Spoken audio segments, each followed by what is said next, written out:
Welcome back नाज़रीन। Break पर जाने से पहले डॉक्टर साहब, डॉक्टर फरीद पराचे से मेरा यहाँ पर ये सवाल था। डॉक्टर साहब, सबको पता है कि फॉरेन पॉलिसी कौन बनाता है, कौन फ्रंट सीट पर गाड़ी चला रहा है, कौन बैक सीट पर है, तो इस बेचारी कमजोर सी हुकूमत के पीछे छुपने का अब क्या फायदा है? अच्छा देखिए सोफिया, ये जो है ना, ये तो बिल्कुल सही बात है कि नाहक हम मजबूरों पर तोहमत है मुख्तारी की, चाहे ऐसो आप करें, हमको बस बदनाम किया। सूरत हाल तो ये है कि पॉलिसियां कहीं और बनती हैं, अमल दरामद कहीं और होता है। पॉलिसियां हमारे यहाँ तो बाहर से बनी बनाई आ जाती हैं, यहाँ तो खारजा, वजीर खारजा, वजीर खजाना, वजीर दिफा और दाखिला तक के इंतखाबात जो हैं वो उनके चॉइसेस किसी और के होते हैं। अब यहाँ पर यह सवाल है कि जी इस वक्त की सूरत हाल के अंदर जहाँ पर आज हम मौजूद हैं, हमें किस तरह से देखना चाहिए।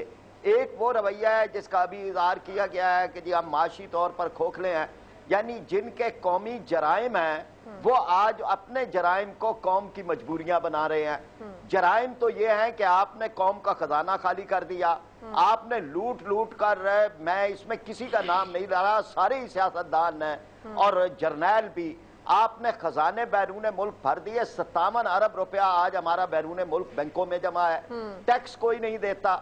जराइम तो ये है कि करप्शन आज भी जारी है और करप्शन ने पाकिस्तान को कंगाल कर दिया है। जराइम तो ये है कि यहाँ पर मजमूई तौर पर शाहाना अखराजात जारी हैं। अब इस सब के बाद हम इसको ही अपनी मजबूरी बना रहे हैं कि चूंकि हम उनसे इमदाद लेते हैं, हमारी अपनी कोई वर्त नहीं है, इसलिए हम हर फैसला मानने के पाबंद है। कोई पाबंद नहीं है। आप आज फैसला कर लें कि हम ये इमदाद नहीं लेंगे और अपनी दौलत वापस ले आए तो यहाँ पर हमारी कोई मजबूरी नहीं रहेगी। इसी तरह अमेरिका को सुपर पावर कहना और उससे डरना और उससे डराना, सुपर पावर तो अल्लाह ताला की जात है। और ये दुनिया के अंदर साबित हो गया है। सोमालिया जैसे मुल्कों ने और अफगानिस्तान ने आज अमेरिका को जिस हालत पे पहुंचा दिया है, उसके बाद ये सुपर पावर के क्या तसुरात। अच्छा, मैं यहाँ पर मैं कोई जंग की बात नहीं कर रहा, लेकिन जंग जो है वो बुज़दिली से नहीं रुकती, जंग जुर्रत से और तैयारी से रुकती है। जब किसी को पता हो कि आप भी कुछ जवाब दे सकते हैं तो जंगें नहीं होती। और जंगें उसी वक्त होती हैं कि जब एक फरीक जो है वो सिर्फ मिन्नत तरलों पे लगा हुआ हो और डायलॉग की बात कर रहा हो। अभी डायलॉग का वक्त आ जाएगा, लेकिन डायलॉग वही होता है जो तोप के दहाने से निकलता है। अच्छा, मुझे डॉक्टर साहब मौका दे, मैं सिद्दीकुल फारूक साहब से भी थोड़ा सा पॉइंट ऑफ व्यू लेना चाह रही हूँ। सिद्दीक साहब, मैं अभी पहले भी हम लोग ट्रांसलेशन कर रहे थे तो उसमें एक बड़े सीनियर तज्ज़ियाकार हैं, उन्होंने बड़ा अच्छा एक स्टेटमेंट दिया कि पार्लियामेंट की हैसियत तो घर के बुजुर्ग की हो गई है, कि मतलब वैसे तो जो दिल चाहे सब करते रहें, चाहे वो सियासी जमातें हों, चाहे वो इस्टेब्लिशमेंट हो, उनका जो दिल चाहे करते रहें, लेकिन जब मसले खराब होने लग जाते हैं तो वो फिर आ जाते हैं पार्लियामेंट के अंदर बात करने के लिए। तो क्यों आपकी पार्टी सबसे बड़ी ऑपोजिशन पार्टी है, क्यों बुजुर्ग क्यों बन गए, मतलब एक्शन क्यों नहीं लेते, खड़े हो जाए? सोफिया, मैं इस बात का जवाब बाद में दूंगा। पहले जो बात आपने की है ना कि पॉलिसियां कहीं और बनती हैं और जब मामलात ख़राब होते हैं तो फिर मलबा जो है वो डालने के लिए या पीछे छुपने के लिए ये APC बुला ली जाती है, इस तरह के इक़दाम। तो मैं ये अर्ज़ करूंगा कि आपकी इस बात से किसी को इख्तिलाफ नहीं है, लेकिन क्या ये मौजूदा हुकूमत जो ये कहते नहीं थकती कि हम जमहूरी हैं और वाकई मुंतखब होकर भी आई है, इन्होंने पार्लियामेंट को एतमाद में लिया है? इन्होंने कोई ऐसी APC बुलाई है कि हमारे हाथ में फॉरेन पॉलिसी नहीं है, दिफाई पॉलिसी नहीं है, ये चीजें नहीं है? क्या इन्होंने एतमाद में लिया? ये कौन एतमाद में लेगा?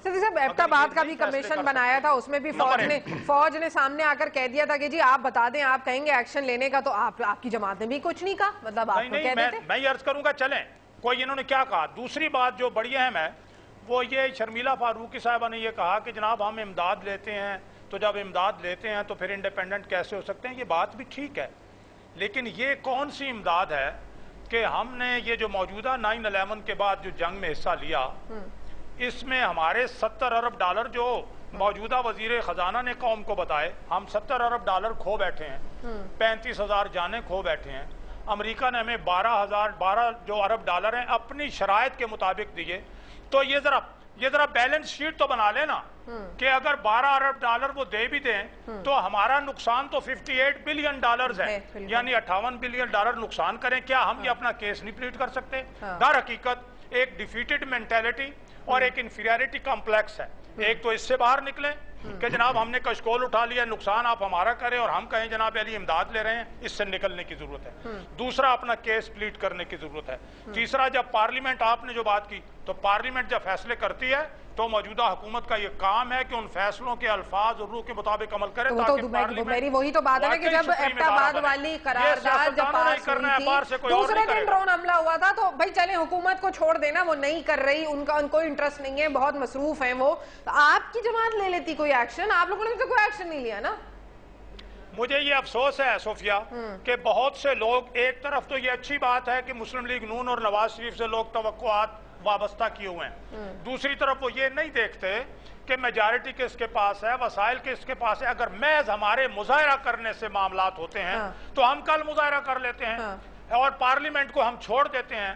پارلیمنٹ میں بطور opposition party leader of the opposition ہو جناب نواز شریف، ہم سب لوگوں ہم آواز اٹھاتے ہیں، لیکن اگر پارلیمنٹ کو بائی پاس کر دے تو پھر یہ سسٹم ختم ہو جائے گا۔ ہم چاہتے ہیں کہ سسٹم بھی چلے اور اگر فرینڈلی اپوزیشن بھی رہے، بات ساری یہ ہے نا کہ پہلے ان کی باری پھر آپ کی باری، ہم سب فرینڈلی اپوزیشن میں نہیں، باری باری کی باتیں یہ دیکھیں، یہ باری کی باتیں جو ہے نہیں یہ پروپیگنڈا ہے، معذرت سے چند سیکنڈ مجھے دیں، یہ باری باری کی باتیں پروپیگنڈا ہے۔